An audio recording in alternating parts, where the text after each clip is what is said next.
আরেকটি টিউটোরিয়ালে আপনাদের সবাইকে স্বাগত জানাচ্ছি। আজকে দেখবো যে কীভাবে আপনার ট্যাগ ডেসক্রিপশন অর্থাৎ বিভিন্ন ধরনের ট্যাগ যেগুলো আছে, যে ট্যাগ, বোল্ড ট্যাগ, তারপর এম্পাইজড ট্যাগ, তারপর হচ্ছে এখানে অল্টারনেটিভ যেগুলো আছে, ইটালিক ট্যাগ, বিভিন্ন ধরনের ট্যাগ যে রয়েছে, স্মলার টেক্সট, তারপর হচ্ছে ইম্পর্টেন্ট টেক্সট, সাবস্ক্রিপ্ট টেক্সট, বিভিন্ন ধরনের যে টেক্সটগুলো আছে, ডিলেটেড টেক্সট, মার্ক টেক্সট, বিভিন্ন ধরনের টেক্সট, এই টেক্সটগুলো সম্পর্কে আমি আজকে পরিচিত করে দেব।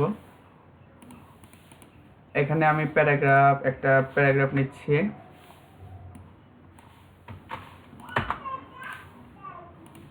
এই কম্পিউটার সম্পর্কে আমি একটা প্যারাগ্রাফ নিলাম, নেওয়ার পর এখান থেকে আমি এটা সেভ দিয়ে দিই। সেভ দেওয়ার পর এখানে দেখুন এই যে এটা চলে আসলো। আমি এটা ভেতরে বোল্ড করতে চাচ্ছি, এটার সাইজটা আমি দিয়ে দিই প্যারাগ্রাফ। এখানে আমি স্টাইল করে নিই, স্টাইল,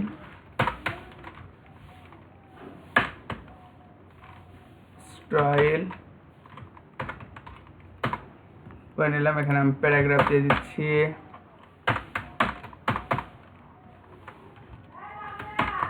প্যারাগ্রাফের আমি ফন্ট সাইজ দিয়ে দিলাম হচ্ছে 40 পিক্সেল, আপনাদের বোঝার সুবিধার্থে 40 পিক্সেল দিয়ে দিলাম। তারপর এখানে হ্যাশ এর ল্যাঙ্গুয়েজ, আচ্ছা কম্পিউটারকে আমি করতে চাচ্ছি। প্রথম ট্যাগ হচ্ছে বি অর্থাৎ বোল্ড, আমি এখানে বি দিয়ে দিলাম। দেখুন এখানে দিলাম। আর এখানে আমি যদি এন ট্যাগ ব্যবহার না করি তাহলে দেখুন কি হয়। দেখুন পুরোটাই আমার বোল্ড হয়ে গেছে, শুধু এভরিবাডি। তাহলে এটা আমি যেখানে এন ট্যাগ দেবো সেখান থেকেই আবার আগের যে বোল্ড ছিল না সেরকম হয়ে যাবে। আমি এখানে ল্যাঙ্গুয়েজ, এখানে আমি এন ট্যাগটা ব্যবহার করি। দেখুন এখন এই ল্যাঙ্গুয়েজ পর্যন্ত বোল্ড থাকবে, তারপরে আর থাকবে না। দেখুন ল্যাঙ্গুয়েজ পর্যন্ত বোল্ড, তারপরে আর কোনো বোল্ড থাকলো না। তাহলে বোল্ড ট্যাগের ব্যবহারটা আপনারা বুঝে গেছেন, পি ট্যাগের। এরপর হচ্ছে ইএম, এটা হবে হচ্ছে যেটুকু দেব স্টাইলটা অন্যরকম হয়ে যাবে, টেক্সটের যে স্টাইল সেটা অন্যরকম হয়ে যাবে। ইএম, আচ্ছা এটু যেহেতু এরকম রাখছি, এখান থেকে ইএমটা আমি ব্যবহার করি, ইএম। আর প্রোগ্রামিংয়ের শেষে গিয়ে ইএমটা আমি এন্ড করে দিই। দেখুন কন্ট্রোল এস দিলাম, তারপর লেখার স্টাইলটাই অন্যরকম হয়ে যাবে। এখানে দিয়ে দিলাম, দেখুন it is called a programming.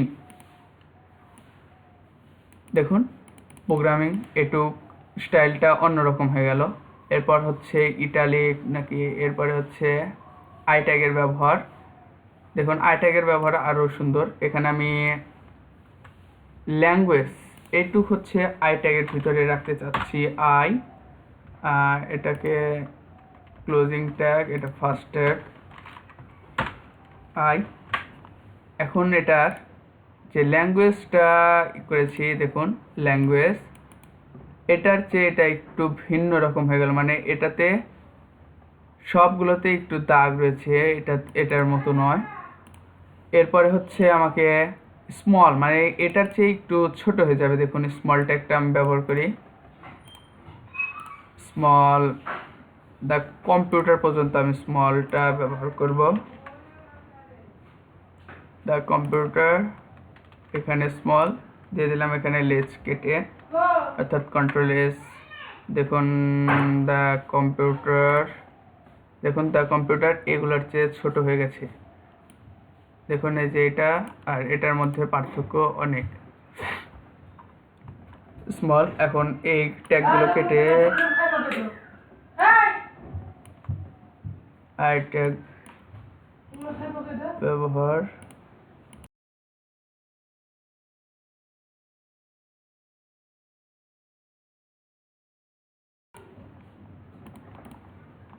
এরপর আমি স্ট্রংটা ব্যবহার করবো। যে স্ট্রং এর ব্যবহারটা আপনারা কীভাবে দেখাবেন, ইম্পর্টেন্ট টেক্সট এটাকে বোঝায়।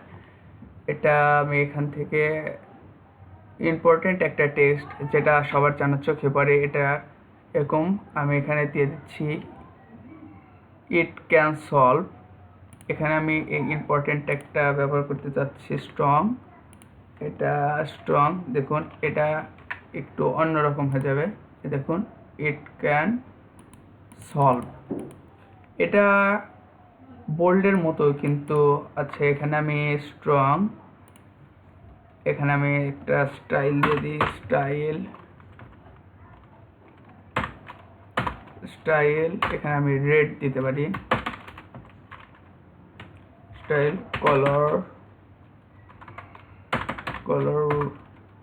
কালারটা দিয়ে দেবো হচ্ছে রেড,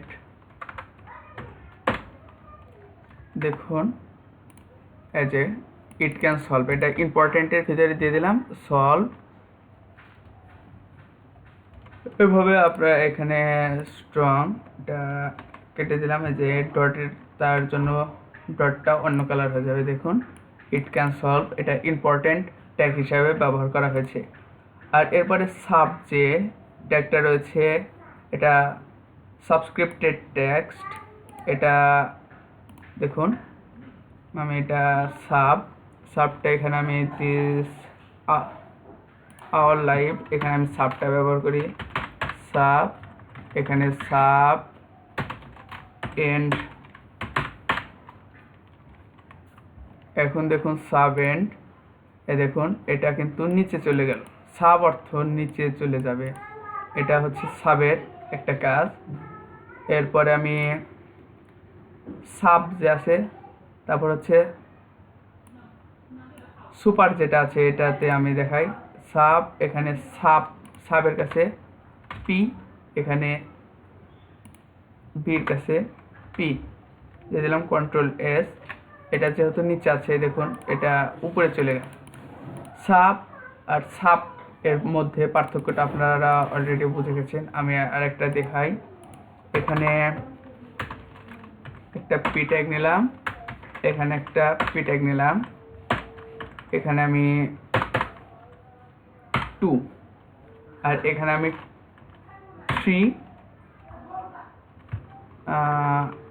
2 নিলাম, আর এখানে সাব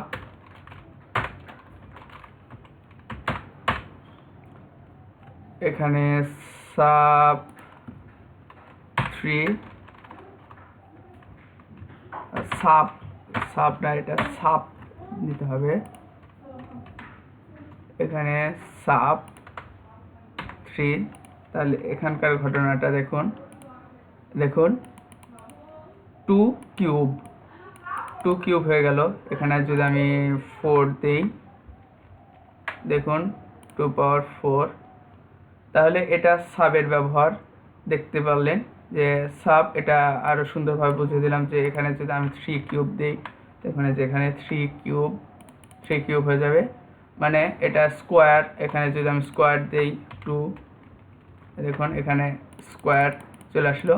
এভাবে আমরা এটার সাব এবং সাবের ব্যবহারটা জানতে পারলাম। এরপর আমি দেখাবো যে কীভাবে আপনারা ইন্টারেস্টেড টেক্সট যেটা আছে আইএনএস, এখানে আমি বিআরটা কেটে দিই, এখানে লিখে দিই আইএনএস, আর ল্যাঙ্গুয়েজের এই জায়গায় গিয়ে আমি ক্লোজিং আইএনএস, কন্ট্রোল এস, এই দেখুন নিচের দিকে আন্ডারলাইন হয়ে গেল, কিন্তু যেগুলো বড় নিচের দিকে চলে গেছে সেগুলোকে ছেড়ে দিয়েছে, এটা হচ্ছে ইনস এর ব্যবহার। তাহলে আপনারা জানতে পারলেন। আবার আমি এটা নিচের দিকে দেখে দিই, দিস আছে এটা একটাই, আমি এখান থেকে কপি করে নিলাম, এটাই কপি করে নিলাম, নেওয়ার পর এখানে আমি কন্ট্রোল ভি, এটার টেক্সটাই আইএনএস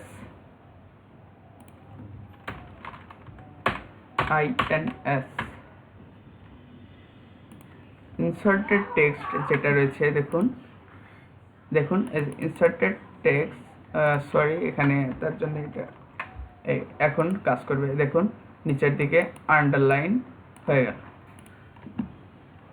এরপরের আরেকটা ট্যাগ হচ্ছে ডিলেটেড টেক্সট। এটা অর্থাৎ আমি ডিলেটেড অর্থাৎ কাটা পড়ে যাবে এটা দেখুন। আচ্ছা, এইটুক আমি এখান থেকে ডিলেটেড টেক্সট যে এটা আমি কপি করে নিলাম আপনাদের বোঝার সুবিধার্থে। এখানে আমি লিখে দিচ্ছি হচ্ছে DEL, আর এখানে এটা আমি সরিয়ে নিই, DEL, কন্ট্রোল S দিয়ে দিলাম। তারপর দেখুন এখানে যে এই অক্ষরটা কাটা পড়ে গেল। আচ্ছা, এটা আমি এটার ভিতরে দেখাই EM। আচ্ছা, EM এর এখানে আমি দেখাই DEL, আর এখানে DEL, মানে এটার ভিতরেই অনেকগুলো লেখা আছে, এটার ভিতর থেকে আমরা কেটে দেব।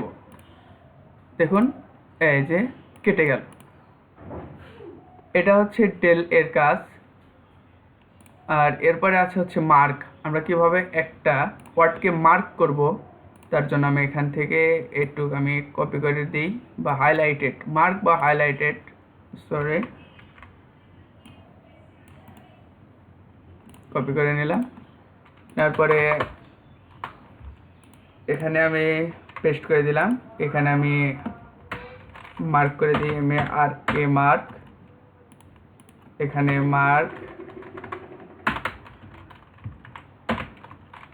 মার্ক করে দিলাম দেখুন। আর এখানে কেটে দিতে হবে লেজ। দেখুন এই যে মার্ক হয়ে গেল। এটা হচ্ছে মার্ক ট্যাগের ব্যবহার, যে আমি এটা এখন এখানে দিয়ে দিই। এটা একটু বড়, ডেল ইঞ্চ আছে, এই জায়গায় আমি মার্কটা ব্যবহার করি, তাহলে বুঝতে আরো সুন্দর দেখা যাবে এবং বুঝতেও সুবিধা হবে। মার্ক, দেখুন এই যে এটুক মার্ক হয়ে গেছে, আর এটা কাটা পড়েছে। এভাবে এই ট্যাগগুলোর ব্যবহার দেখালাম। পরবর্তী ভিডিওতে আপনাদের সাথে আবারও আমার দেখা হবে। ধন্যবাদ সবাইকে। যারা চ্যানেলটি এখনো সাবস্ক্রাইব করেন অবশ্যই চ্যানেলটি সাবস্ক্রাইব